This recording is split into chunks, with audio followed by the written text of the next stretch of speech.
Olá, meus amigos, olá, minhas amigas do Legislação Integrada. Aqui quem fala é o professor Bruno Valente. A nossa conversa hoje é sobre o informativo 764 do STJ. Antes de começar, aquele convite de sempre, não deixa de nos seguir nos nossos canais no Spotify, Deezer, Apple Podcasts, Google Podcasts ou no YouTube, nem de ativar o sininho para ficar sabendo das notificações. Compartilha com aquele amigo ou amiga que tem interesse nesse tipo de conteúdo e vem nos seguir no nosso Instagram, @legislação_integrada, onde todo dia tem novidade. Por último, aquele convite mais especial de todos, para você que ainda não é membro do nosso clube, o Clube da Lei, acesse legislaçãointegrada.com.br e lá você vai conhecer esse clube de membros que te dá acesso às nossas leis integradas e a mais de 100 planos de leitura, tanto planos por carreira quanto por edital. Os planos são feitos de forma que você tem continuidade de estudo, então trocou o edital, ou então você está no plano base, saiu um edital específico, você não perde tempo, você não reorganiza nada, você simplesmente prossegue no seu estudo através de um módulo adicional, o que te dá aí um ganho absurdo em termos de produtividade. Então vem fazer parte desse clube, que eu te aguardo, só tem vantagem e eu tenho certeza que vai melhorar em muito os teus estudos. Primeiro julgado do dia é da Corte Especial do STJ e foi inserido na Lei número 12.850, Lei da Organização Criminosa, destaque da seguinte forma: é legal o compartilhamento com a CGU, Controladoria Geral da União, de informações coletadas em inquérito em que se apura suposta prática de crimes de organização criminosa, lavagem de dinheiro e corrupção ativa e passiva. Então vamos lá. O artigo 3º da Lei 12.850 traz a possibilidade de cooperação entre instituições federais, distritais, estaduais e municipais na busca de provas e informações de interesse da investigação ou da instrução criminal, beleza? E aí vem a questão: pode compartilhar com a CGU, Controladoria Geral da União? Pode. Por que que pode? Primeiro fundamento, a nível de direito interno, está lá, artigo 3º, inciso 8º da Lei 12.850, a gente acabou de ler. Mas também encontramos vários fundamentos em termos de direito internacional. Então temos a Convenção de Palermo, que trata sobre o combate ao crime organizado.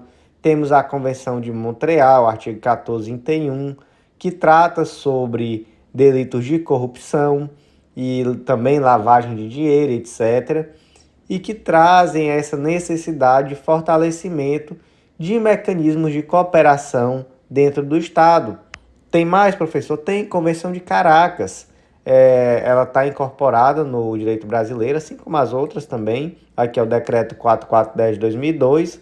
E está lá no artigo 2º a necessidade de fortalecimento de mecanismo para prevenir, detectar e erradicar a corrupção. Então, perfeitamente possível. Tem fundamento no direito interno e também no direito internacional. Próximo julgado do dia é da segunda sessão do STJ e foi inserido no Código de Processo Civil, e o destaque ficou da seguinte forma: não é cabível a instauração de incidente de assunção de competência, o IAC, enquanto a questão de direito não tiver sido objeto de debates com a formação de um entendimento firme e sedimentado nos termos do artigo 927, parágrafo 4º do Código de Processo Civil. Então, gente, o artigo 947 traz o tal do incidente de assunção de competência. Quando é que esse incidente tem lugar? Vamos ler aqui o artigo. É admissível a assunção de competência quando o julgamento de recurso de remessa necessária ou de processo de competência originária envolver relevante questão de direito com grande repercussão social, sem repetição em múltiplos processos. Então, relevante questão de direito, essa questão tem que ter uma grande repercussão social e ela não deve ter repetição em múltiplos processos. Então, não deve ser demanda de massa. Porque se for demanda de massa, o incidente é outro. É o IRDR, Incidente de Resolução de Demandas Repetitivas. E aí, qual foi o caso concreto aqui? foi suscitado esse incidente, esse AC, para decidir acerca da obrigação de custeio pelo plano de saúde de exame ou tratamento que não conste no rol da ANS, prescrito por médico especialista, como opção para o restabelecimento da saúde do paciente, e aí isso ante a promulgação da Lei 14.454. Porque a gente sabe que teve aqui uma mudança muito forte nesse panorama acerca desse rol da ANS. O que é o rol da ANS, professor? É um rol que traz ali um plano base, né, um plano de saúde mínimo, que é aquele que tem que, no mínimo, ser oferecido pelo plano de saúde. Então, esse rol vai trazer quais são as coberturas mínimas necessárias. E aí, durante muito tempo, existiu esse debate se esse rol tinha natureza exemplificativa, se era um rol taxativo, e, em um primeiro momento, a jurisprudência se inclinou a dizer que era um rol exemplificativo, já que o tratamento ele deveria ser ministrado pelo médico especialista, não podendo o plano de saúde de antemão dizer o que ele vai oferecer, já que não é o plano de saúde que sabe o que é necessário, é o médico. Então era um entendimento bem protetivo ao consumidor, um entendimento bacana, mas posteriormente, lá em junho de 2022, sai inclusive no informativo 740, a segunda sessão do STJ fechou maioria no sentido de que esse rol seria taxativo. Então houve ali uma mudança jurisprudencial e algumas pessoas até falaram no termo taxatividade mitigada. Por que mitigada? Porque o próprio julgado já trouxe algumas situações em que seria possível sim exigir uma cobertura que não estivesse no rol. Então trouxe ali de uma forma mais clara como é que seria isso. Então, taxatividade mitigada ou um rol realmente taxativo.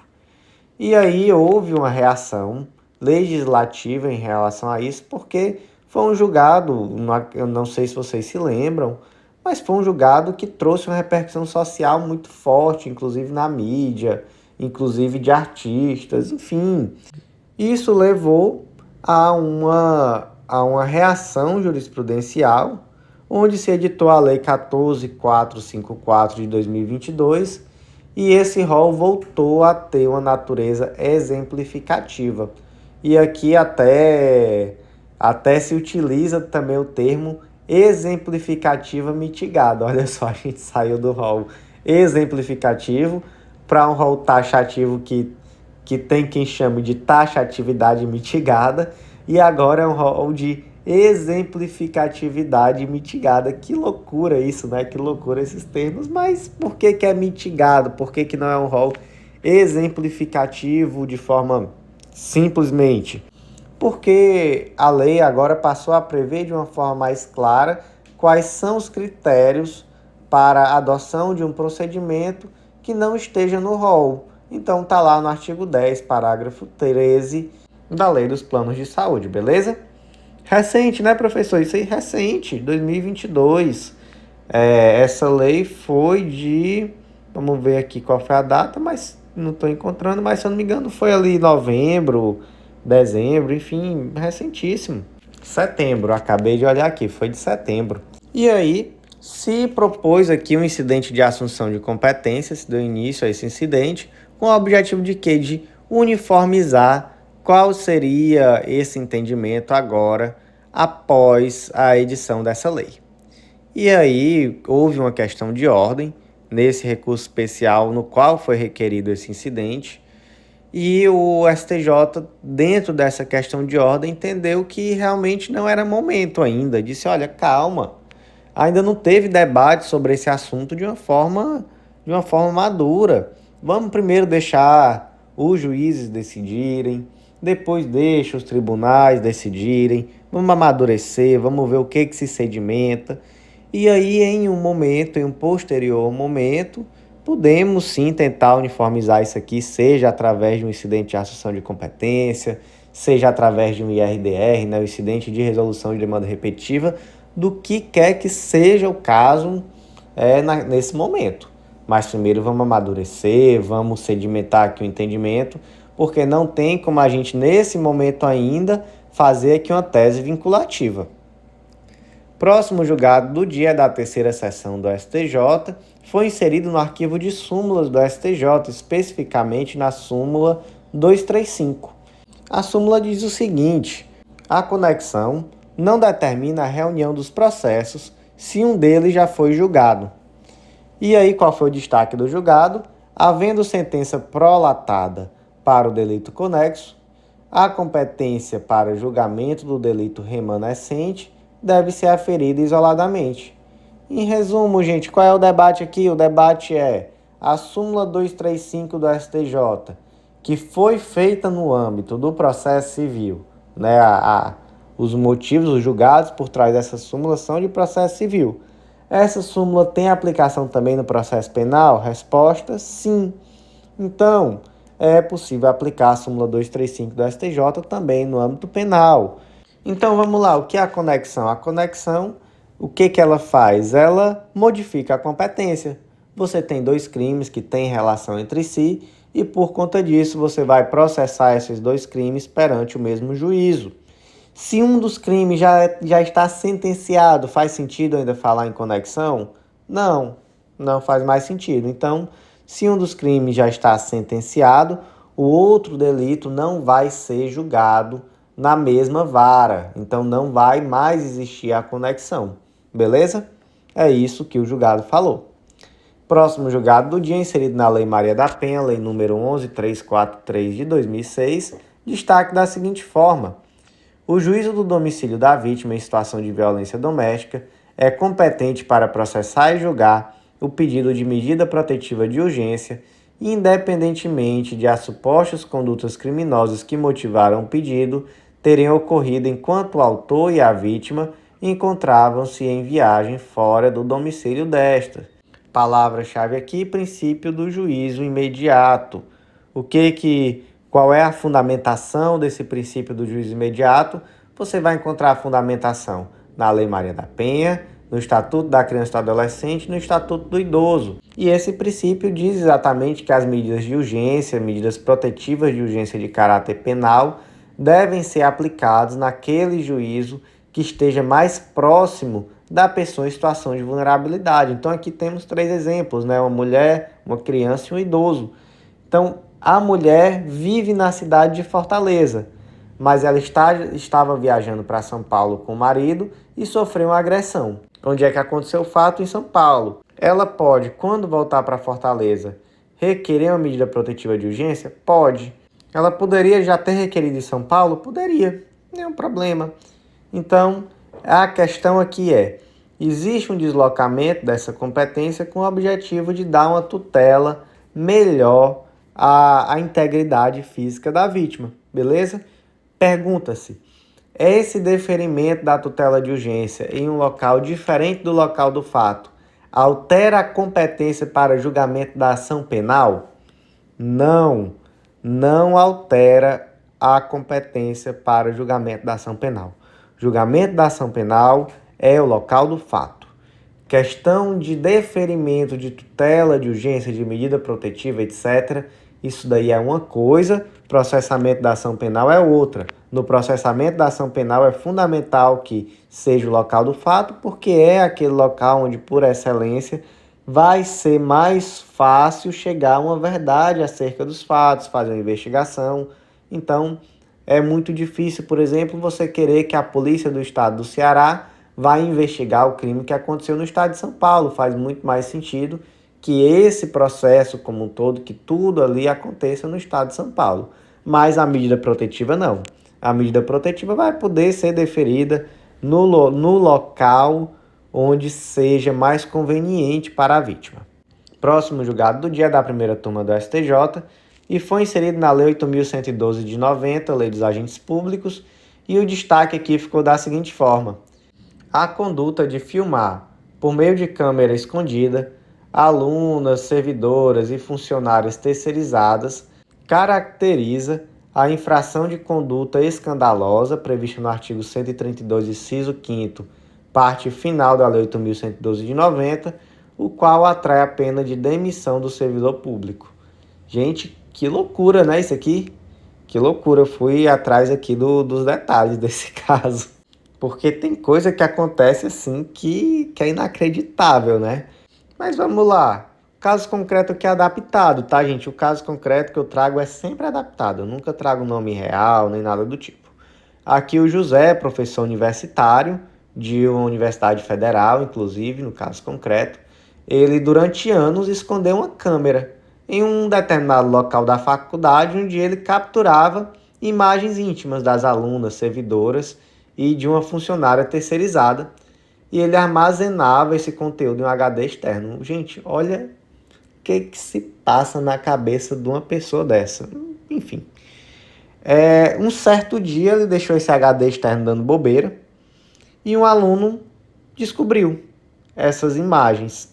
Ele não compartilhava com ninguém, né? Pelo menos dentro daquilo que eu percebi aqui no processo, ele não compartilhava, ele mantinha isso nesse HD externo para ele. Um aluno percebeu e subtraiu esse HD externo. Ele entregou esse HD externo aos responsáveis, foram subtraídos desse HD o conteúdo, né, aquilo que estava lá, as imagens. E aí a pergunta é, José poderá ser demitido? Porque veja só, isso aqui, esse julgado não tratou da esfera penal. Não tratou de dizer, olha, qual foi o crime cometido? É possível, por meio dessa prova, condenar o José? Houve aqui uma ilegalidade da prova nesse sentido? Dá para aplicar a teoria dos frutos da árvore envenenada? Enfim, não se entrou nesses pontos, porque aqui se está na esfera administrativa. O que foi imputado, então, a ele aqui? Foi a demissão com base no artigo 132, inciso 5º da Lei dos Agentes Públicos. A demissão será aplicada nos seguintes casos: incontinência pública e conduta escandalosa na repartição. E aí veio exatamente a questão de definir o que é uma incontinência pública e o que é uma conduta escandalosa. E a primeira defesa aqui, passando todas essas questões de ilegalidade da prova, tentou-se até fazer aqui uma prova no sentido de queda de cadeia de custódia da prova, etc. Tudo isso aí foi ultrapassado, se entendeu que era assim, impossível utilizar-se dessas provas, então beleza. Mas aí o debate passou a ser em o que era uma incontinência pública. E aí o advogado disse, olha, José não cometeu incontinência pública porque ele fazia algo no âmbito privado. Essas imagens eram privadas, ele não mostrava para ninguém, era só para ele, era só para ficar guardado.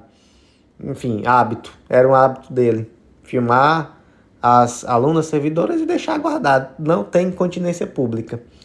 E aí, naturalmente, né, que bom, o STJ não comprou essa ideia de que isso não seria incontinência pública e disse que não, na verdade, o fato dele esconder uma câmera para filmar alunas servidoras, com certeza é uma incontinência pública, com certeza é uma conduta escandalosa, mesmo que tudo isso tenha acontecido de forma reservada e só em outro momento, posteriormente, depois até de um bom tempo, isso tenha chegado ao conhecimento da administração. Então, perfeitamente aplicável aqui a pena de demissão do servidor público. E, gente, que loucura, né? Enfim, que loucura. O que se passa na cabeça de uma pessoa que faz isso? Próximo julgado do dia, inserido no Código de Processo Civil, destaque da seguinte forma: nas ações demolitórias de obra ajuizadas em face de construções erguidas em desacordo com as regras urbanísticas ou ambientais, é prescindível, ou seja, é dispensável, a citação dos coproprietários do imóvel para integrarem a relação processual na qualidade de litisconsorte passivo necessário. Em resumo aqui, o que isso quer dizer? Que não é preciso citar o coproprietário do imóvel para integrar uma relação processual, né, para ser réu no processo em uma ação demolitória de obra ajuizado por a construção ter sido ter sido edificada em desacordo com a legislação ambiental ou urbanística. E, gente, eu só posso dizer uma coisa, isso aqui não entra na minha cabeça, não. Não é um julgado novo, não é uma posição nova. Inclusive, isso aqui já foi debatido em informativo aqui com vocês. Não estou encontrando aqui o número do informativo, mas foi um julgado de 2021. E até existe uma divergência jurisprudencial. Inclusive, o STJ trouxe, ou melhor, o relator trouxe aqui nesse julgado a existência dessa divergência, mas ainda assim o ministro relator aqui e a turma por unanimidade, ressalta-se, a primeira turma por unanimidade, julgou nesse sentido, de que não é necessária a citação do coproprietário na condição de litisconsorte necessário. O argumento é interessante. Por quê? Porque a discussão central do feito não diz respeito ao direito de propriedade ou posse. Eventual diminuição do patrimônio do coproprietário do imóvel em razão da demolição da obra seria apenas uma consequência natural do cumprimento da decisão judicial que impôs a obrigação de demolir as construções erguidas ilicitamente, vale dizer, em desacordo com a legislação de regência. Gente, não entendo qual o sentido desse argumento. Na decisão lá de 2021, por exemplo, era um caso ali, pelo que eu me lembro, de um terraço que foi construído em um imóvel e requereram a demolição e um dos coproprietários não foi admitido no processo na condição de litisconsorte, foi somente na condição de assistente simples. E aí o STJ naquela ocasião disse que, olha, o direito de propriedade aqui está intocado, você só teve uma redução do valor da sua propriedade, então você não precisa figurar aqui na condição de litisconsorte passivo. Enfim, se alguém tiver algum bom argumento, eu peço até que vamos debater sobre isso. Me chama aí no Instagram, me chama no WhatsApp, lá no Instagram Legislação Integrada mesmo, podem mandar, que eu acho muito legal esse debate, mas eu realmente não é a primeira vez que eu me deparo com essa decisão, mas sempre eu tento refletir um pouco mais sobre ela e por onde eu olho não faz sentido. E foi uma decisão por unanimidade, então realmente eu acho que tem algo de errado. Talvez faça sentido, mas eu ainda não consegui encontrar. Então fica esse convite, vamos conversar sobre esse julgado, me chama lá, que eu estou aqui para aprender também. Próximo julgado do dia é da segunda turma do STJ, foi inserido na Lei do Mandado de Segurança, Lei número 12.016 de 2009. Destaque da seguinte forma: em mandado de segurança, é vedado a oportunização ao impetrante de emenda inicial para a indicação da correta autoridade coautora, quando a referida modificação implique na alteração da competência jurisdicional. Vamos lá, no momento de impetrar o mandado de segurança, você indica quem é a autoridade coautora e é isso que vai definir a competência. Então, dependendo de quem seja a autoridade coautora, pode ser, por exemplo, proposto no primeiro grau ou no segundo grau. E aí a pergunta é: você impetrou um mandado de segurança contra a pessoa errada. Você indicou incorretamente a autoridade coautora. E aí você, por conta dessa autoridade coautora equivocada, indicou, por exemplo, a vara da Fazenda Pública. E aí, posteriormente, se percebeu que, na verdade, a autoridade coautora era outra, e essa outra autoridade coautora deveria ser processada perante o Tribunal de Justiça. Pergunta se é possível emendar a petição inicial e requerer, após essa emenda, a remessa ao juiz adequado, portanto, a remessa ao Tribunal de Justiça. Não é possível. Não é possível emendar se essa emenda for ocasionar o deslocamento da competência. Próximo julgado do dia, inserido na Lei 14.195 de 2021, destaque da seguinte forma: o teto mínimo para ajuizamento da execução fiscal independe do valor estabelecido como anuidade pelos Conselhos de Fiscalização Profissional. Vamos lá, o artigo 8º da Lei 14.195 diz: os conselhos não executarão judicialmente dívidas de qualquer das origens previstas no artigo 4º dessa lei, com valor inferior a 5 vezes o constante no inciso 1 do caput do artigo 6º desta lei, observando o disposto no seu parágrafo 1º. Resumindo, vamos aqui, Joãozinho é médico, ele parou de pagar a anuidade do CRM. Quanto tempo ele tem que ficar sem pagar para ele poder ser executado pelo CRM? No mínimo 5 anuidades. Então, passou 5 anos sem pagar, ele pode ser executado. E aí imagina que o Joãozinho foi executado e ele disse, não, mas pela portaria 75 do Ministério da Fazenda, para executar aqui tem que ser 20 mil reais. Se aplica aqui portaria do Ministério da Fazenda? Não, isso aqui não faz sentido aqui nessa lógica, tá? A lei aqui trouxe que o valor é 5 vezes a anuidade. Passou 5 anos seguidos sem pagar, pode ser executado, mas só era 100 reais por ano, deu 500 reais, eu vou ser executado? Vai, você pode sim ser executado. Então não tem este valor mínimo não, porque o critério da lei foi quantidade de anuidades atrasadas. Próximo julgado do dia, inserido no Código de Processo Civil, destaque da seguinte forma: não são cabíveis honorários recursais na hipótese de recurso que mantém acórdão que reconheceu erro improcedendo e anulou a sentença. Gente, esse destaque sozinho eu acho que não retrata tão bem aquilo que foi decidido, mas vamos esmiuçar aqui que vocês vão entender certinho o que aconteceu. Primeiro ponto, honorários recursais. Está lá no artigo 85, parágrafo 11, que determina que o tribunal, ao julgar o recurso, majorará os honorários fixados anteriormente, levando em conta o trabalho adicional realizado em grau de recurso, observando, conforme o caso disposto nos parágrafos 2º a 6º, sendo vedado ao tribunal, no cômputo geral da fixação de honorários devido ao advogado do vencedor, ultrapassar os limites estabelecidos nos parágrafos 2º e 3º para a fase de conhecimento.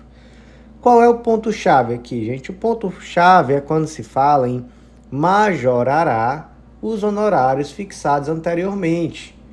Majorará, não é fixará. Isso significa que, se não existem honorários fixados na fase inicial, na fase recursal não vai poder ser fixado honorário. Por quê? Porque só é possível majorar aqueles honorários que já foram fixados anteriormente. Vamos para um caso concreto. O José propôs uma ação em face do Antônio. A ação foi julgada procedente e o Antônio foi condenado a pagar honorários de sucumbência no valor de R$ 1.500. O Antônio apelou e o tribunal de origem deu provimento à apelação para, aí aqui entre aspas, anulando a sentença, determinar o retorno dos autos à vara de origem para regular prosseguimento do feito. Resumindo, ele anulou a sentença. Na ocasião, o acórdão não constou expressamente, conforme você viu aqui, a inversão da sucumbência, ou seja, não tratou sobre o tema sucumbência, simplesmente anulou. Efeito prático disso: deixou de existir honorário de sucumbência aqui nesse processo. Não houve inversão automática da sucumbência, já que isso não constou no acórdão. O que o advogado devia ter feito? Embargo de declaração. Excelência, cadê o dinheiro? Cadê meu dinheiro, excelência? Cadê os honorários? Fixe. Ele não fez. E aí, o José interpôs recurso especial, sendo o recurso improvido. É possível a fixação, majoração de honorário de sucumbência em favor de José? Não. Por quê? Pelo que eu já expliquei. Não foram fixados honorários no momento da anulação da sentença.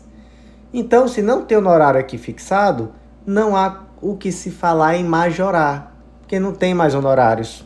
Então, portanto, nesse caso aqui, não vai ser possível a majoração ou nova fixação. E aí, só que um detalhezinho, só para a gente poder sair daqui com tudo certinho na ponta da língua, quais são os requisitos para majoração dos honorários de sucumbência? São 3 aqui, constaram nessa decisão. Decisão recorrida publicada a partir do dia 16/3/2016, que foi quando entrou em vigor o CPC de 2015. E aí, atenção, é a decisão recorrida ser publicada nesse dia, não é o processo ter começado nesse dia. Qual é a teoria que se aplica aqui? Teoria do isolamento dos atos processuais. A lei processual nova se aplica imediatamente, respeitados aqueles atos já produzidos sob a vigência da lei anterior.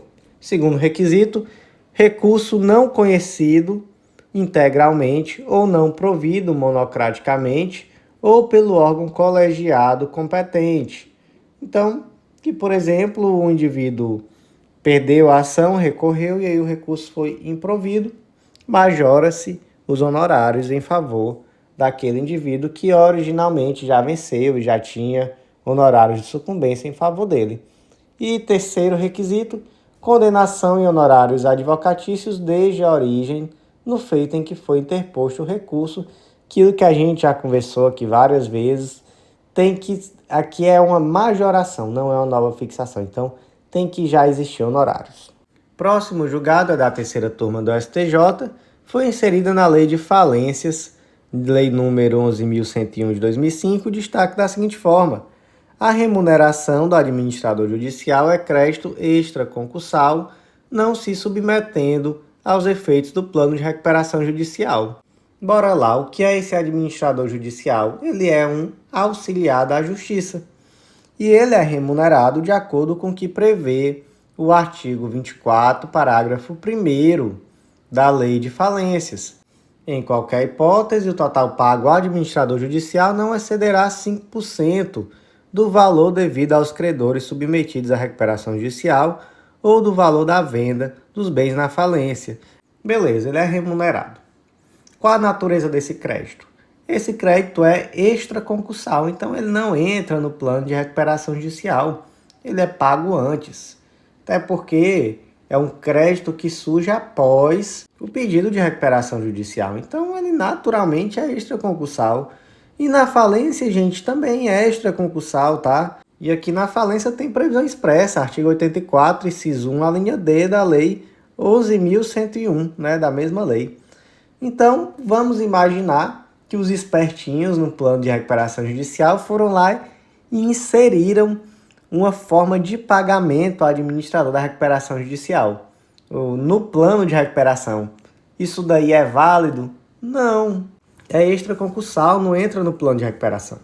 Próximo julgado do dia, inserido no Código de Processo Civil, destaque da seguinte forma: é relativa à nulidade advinda da não suspensão do feito em virtude da morte do co-executado, sendo imprescindível a comprovação do prejuízo processual sofrido pela parte a quem a nulidade aproveitaria. Artigo 313 do Código de Processo Civil, inciso 1. Suspende-se o processo pela morte ou pela perda da capacidade processual de qualquer das partes, de seu representante legal ou de seu procurador. Beleza? Morreu, suspende o processo. Em resumo, é isso.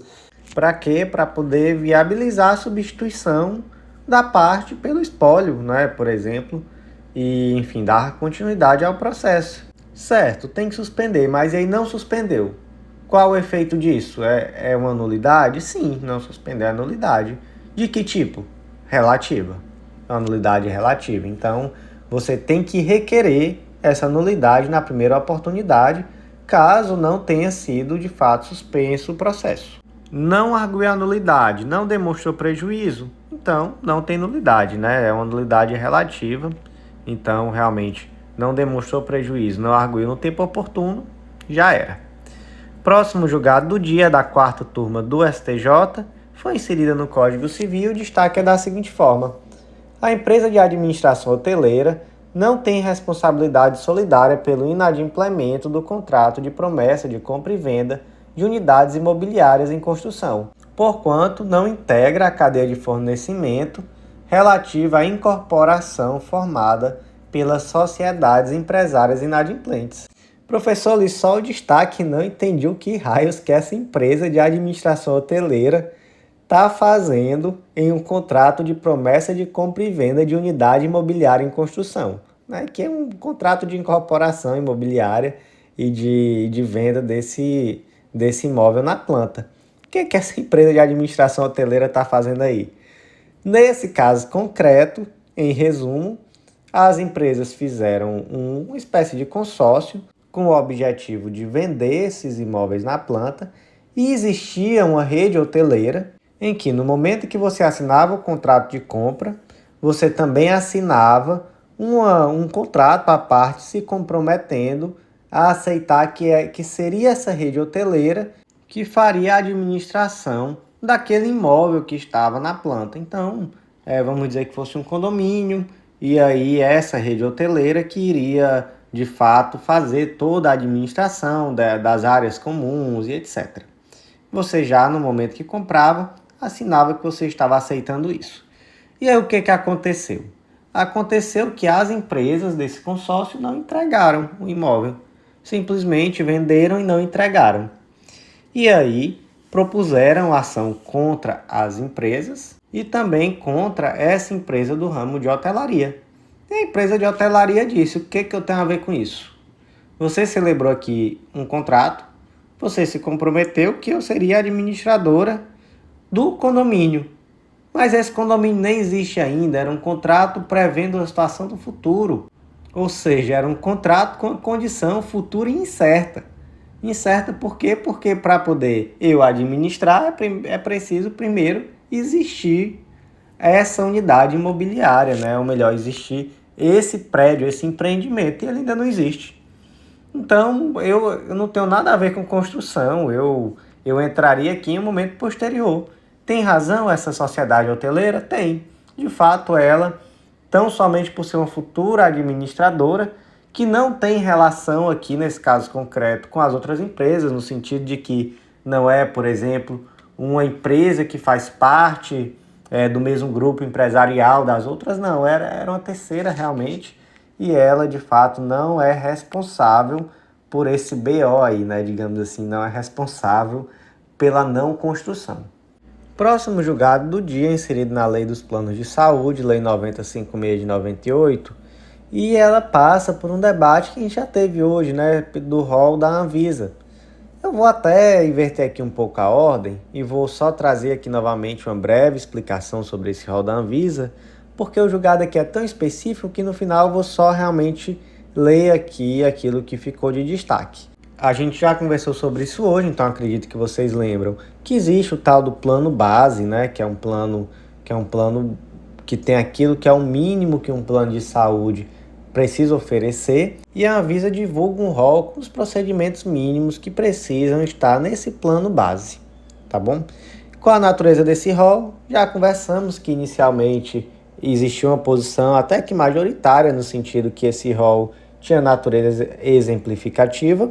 Posteriormente, o STJ entendeu, em um julgado da segunda sessão, então uniformizando o entendimento, de que a natureza seria taxativa, ou mesmo taxativa mitigada, e posteriormente veio aí uma inovação legislativa superando essa decisão jurisprudencial, que foi a Lei 14.454 de 2022, que trouxe que esse rol teria, na verdade, uma natureza exemplificativa ou mesmo exemplificativa mitigada.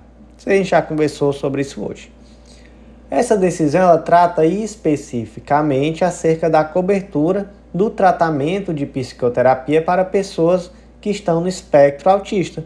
E aí, basicamente, ficou da seguinte forma: é devido à cobertura do tratamento de psicoterapia sem limite de sessões, admitindo-se que está previsto no rol da ANS nos seguintes termos: para tratamento de autismo, não há mais limitação de sessões no rol. As psicoterapias pelo método ABA estão contempladas no rol na seção de psicoterapia, e em relatório de recomendação da Comissão Nacional de Incorporação de Tecnologias no Sistema Único de Saúde, a CONITEC, de abril de 2021, elucida-se que é adequada a utilização do método ABA, que é o que? É o método da análise do comportamento aplicada. Então, em resumo, essa decisão aqui foi de que não existe limitação de sessão no rol e que o método ABA, não é, que é o tal do método da análise do comportamento aplicada, ela é sim um método adequado e ele está sim coberto na qualidade de psicoterapia. E o que é isso, professor? Essa análise de comportamento aplicada? Não se aprofundar, obviamente, não necessariamente, obviamente, mas está fora da minha expertise. Mas, em linhas gerais, é um campo de investigação que promove aplicações de técnica que visam ensinar comportamentos para as crianças. são estratégias flexíveis através do reforço de comportamentos positivos. Isso é tudo que eu tenho a dizer. Não sei de fato aprofundar sobre o tema. Se alguém quiser me ensinar um pouco mais sobre isso, chama lá no Zap, chama lá no Insta, que a gente conversa e é muito legal aprender um pouco mais a cada dia. Próximo julgado do dia, inserido no Código de Defesa do Consumidor, destaque da seguinte forma: as convenções de Varsóvia e Montreal não regulam dano moral no transporte aéreo internacional, ao qual deve ser aplicada a Lei Geral Interna, no caso, o Código de Defesa do Consumidor. Não aguento mais falar sobre essas convenções de Varsóvia e Montreal. Não sei por que isso sai tanto informativo, se isso já está uniformizado há muito tempo. Decisão no mesmo sentido de novo, de que as convenções de Varsóvia e Montreal, que elas tarifam o dano no transporte aéreo internacional, se limitam ao dano material, ou seja, é possível a tarifação do dano material no transporte aéreo internacional, mas não do dano moral. Então, no caso do dano moral, você vai aplicar o quê? O Código de Defesa do Consumidor, a lei interna, segundo a qual não é possível essa tarifação do dano. Legal? Segundo ponto, qual é o prazo prescricional para cobrar esse dano moral? Vai ser o prazo prescricional que está previsto no Código de Defesa do Consumidor. 5 anos, está lá no artigo 27 do Código de Defesa do Consumidor. É isso. Então vamos lá, vamos recapitular. Dano moral, se aplica o Código de Defesa do Consumidor, não é tarifado. Dano material, você pode sim aplicar, ou melhor, você aplica as convenções de Varsóvia e Montreal. Então, o dano material ele é tarifado. Tem tese de repercussão geral sobre isso, é o tema 1240, saiu no informativo 1080 do STF, inclusive. E aqui, só para a gente poder aprofundar, a responsabilidade civil decorrente do extravio de mercadoria importada, objeto de contrato de transporte celebrado, entre a importadora e a companhia aérea, se disciplina pela Convenção de Montreal. Então, também se aplica que essa Convenção de Montreal no caso do extravio de mercadoria importada, não só no transporte de pessoas. Legal? Vamos em frente. Próximo julgado do dia, inserido na Lei da Ação Civil Pública, Lei número 7347 de 85, destaque da seguinte forma: no caso de dissolução por decisão judicial da associação autora da ação civil pública, é possível a substituição processual pelo Ministério Público. Artigo 5º, parágrafo 3º da Lei da Ação Civil Pública, em caso de desistência infundada ou abandono da ação por associação legitimada, o Ministério Público ou outro legitimado assumirá a titularidade ativa. Ou seja, a associação abandonou ou ela desistiu de forma infundada da ação civil pública, o Ministério Público ou outro legitimado deverá assumir essa titularidade. Beleza? Ok. Existia um posicionamento muito estranho, inclusive chegou a ter decisões da STJ, no sentido de que extinção não é desistência ou abandono. Então, a lei diz que se desistir ou abandonar, o MP ou outro legitimado assume, mas extinção não. Extinguiu, parou de existir a associação, ninguém assume não. O processo vai ser extinto porque não tem mais parte autora.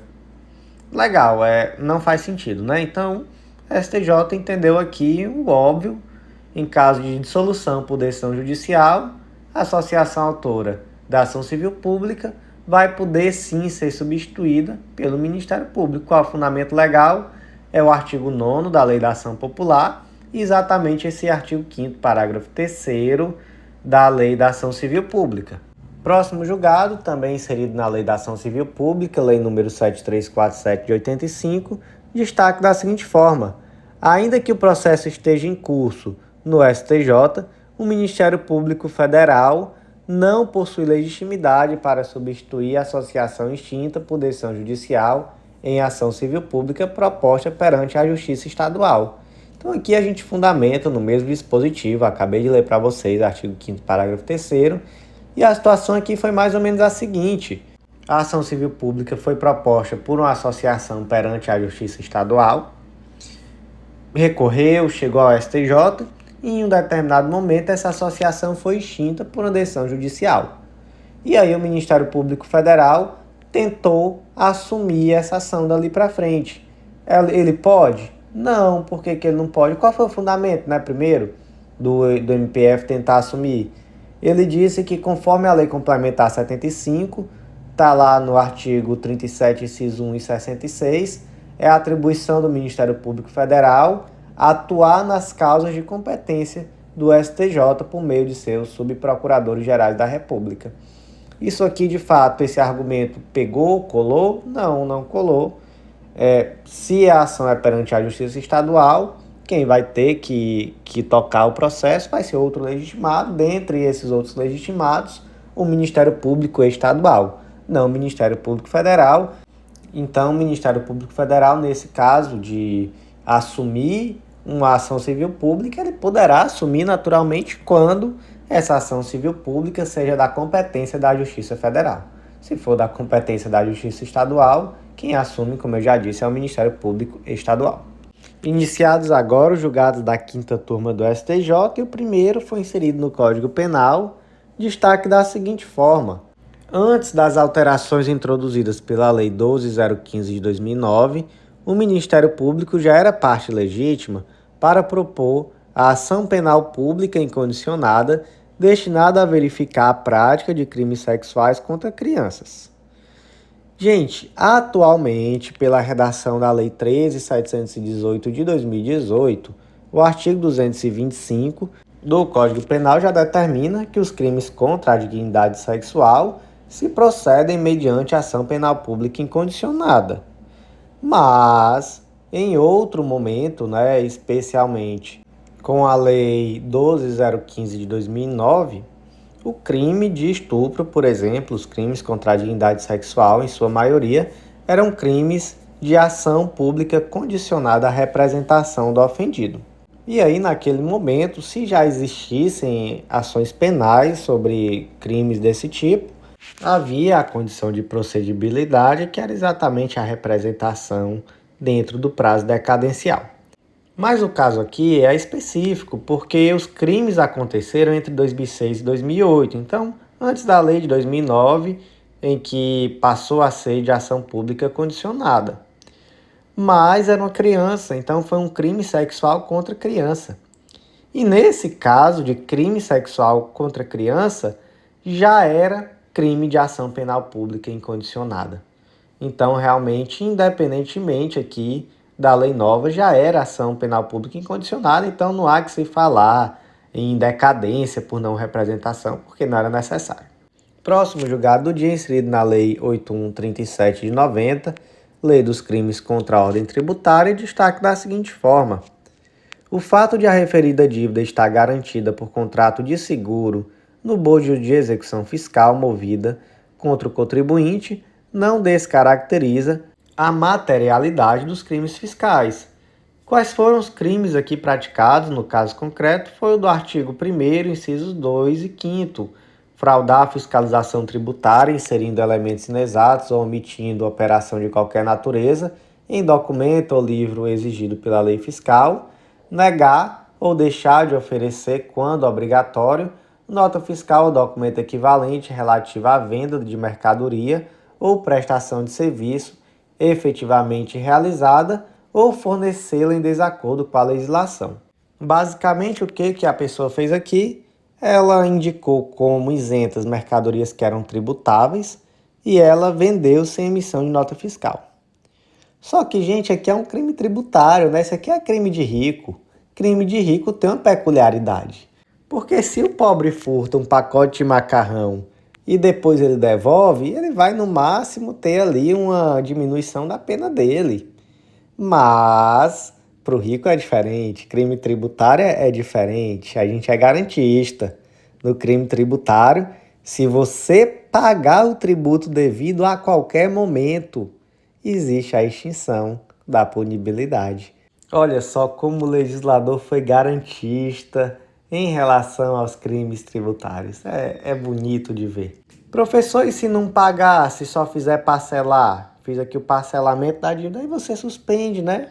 Vamos dar chance pro rapaz pagar. colocar um empresário no sistema prisional por besteira, por conta de tributozinho, isso é besteira. Não vai acontecer não. Então fique tranquilo que aqui nos delitos praticados por ricos a coisa toca diferente. Só que, como eu falei, pagou, extingue a punibilidade. Tem que pagar até quando? Qualquer tempo, até após o trânsito em julgado.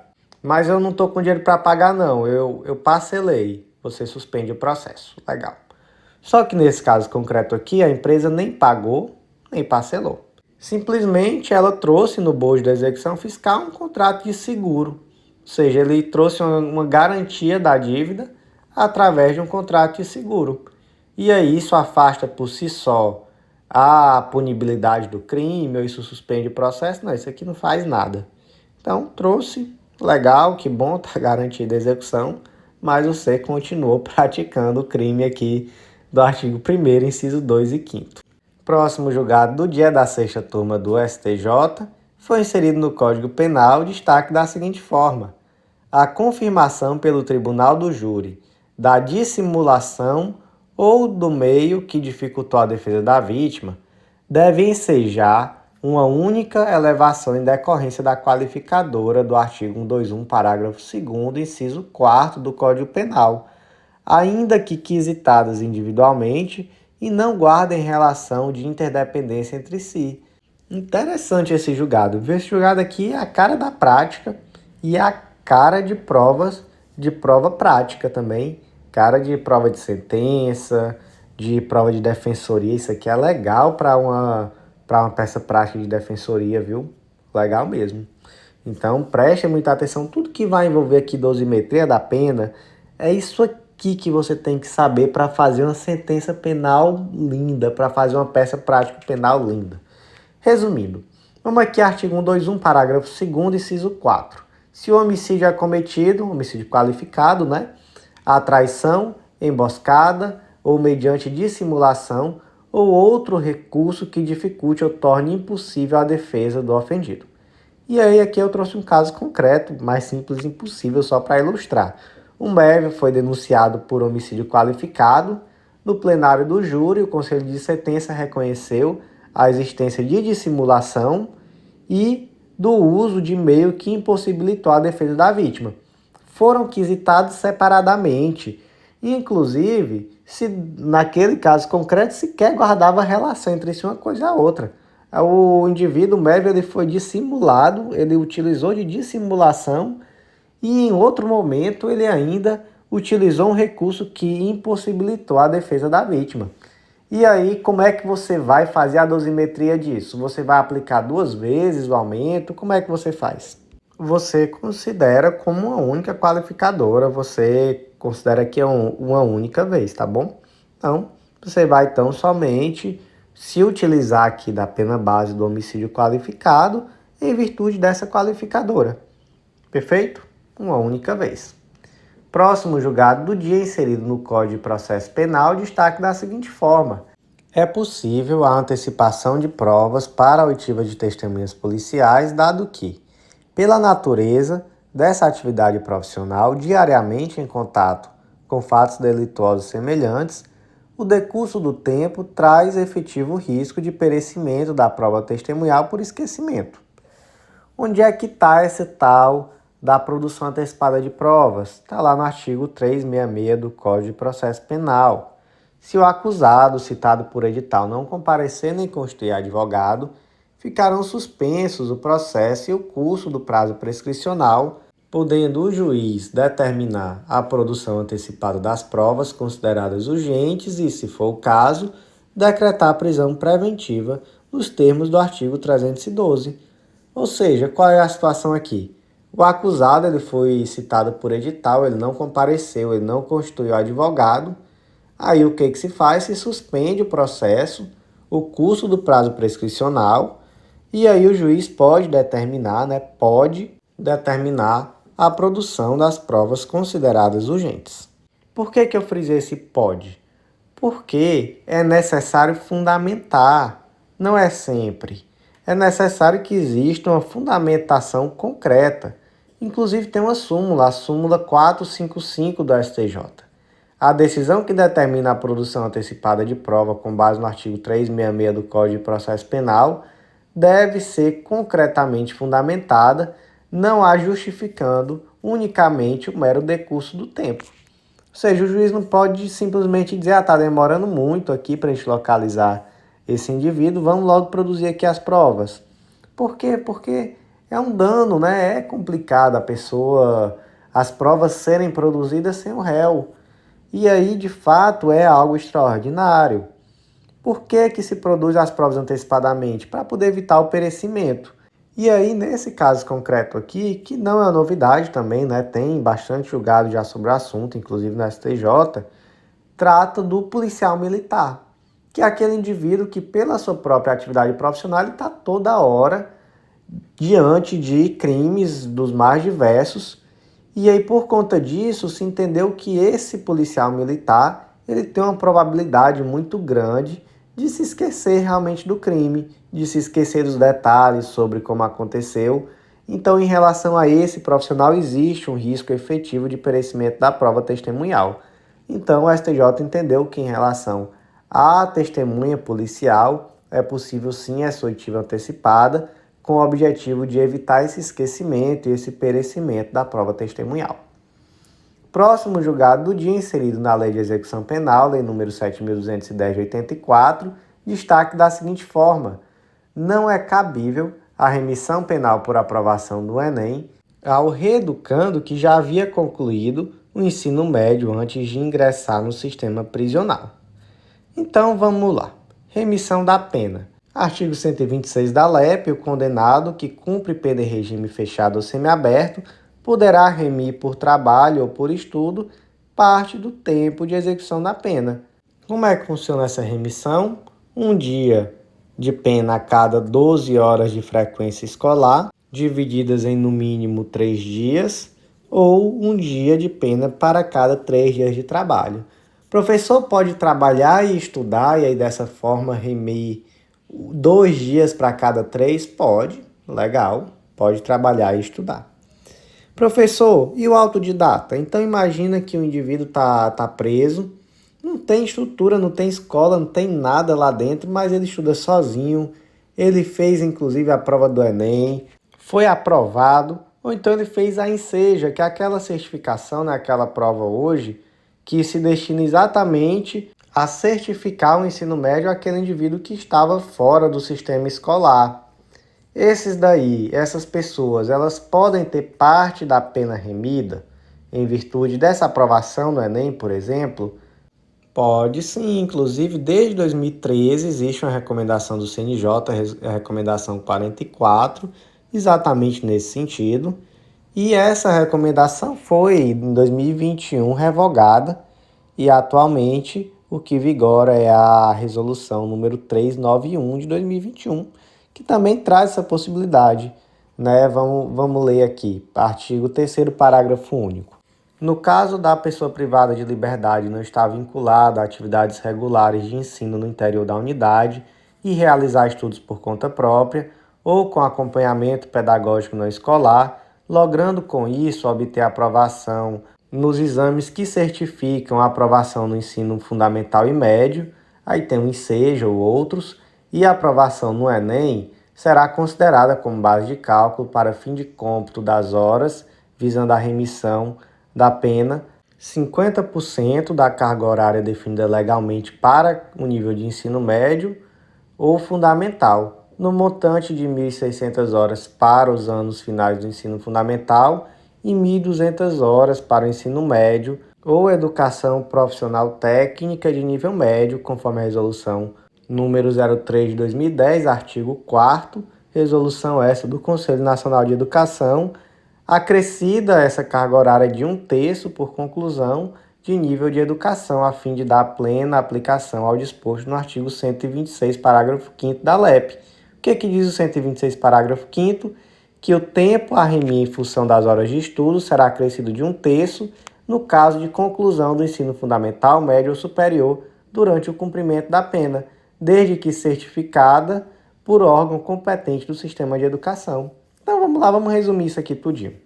O indivíduo Ele não tinha acesso à educação regular na cadeia, na prisão, mas ele estudou por conta própria e passou no Enem ou no Enseja. Ele vai ter direito a remipena? Vai. Se for, por exemplo, uma certificação de ensino fundamental, ele vai ter direito à remissão, tomando por base de cálculo, para fim de cômputo, né, dessas horas, 50% da carga horária que é legalmente definida para ensino médio ou fundamental. Ou seja, 1.600 horas no caso de conclusão do ensino fundamental, na segunda fase do ensino fundamental, né, seria ali o quinto ao nono ano, ou 1.200 horas para caso de ensino médio. Professor, 50% disso, então é 600 e 800? Não, esse 1.200, esse 1.600 já é os 50%.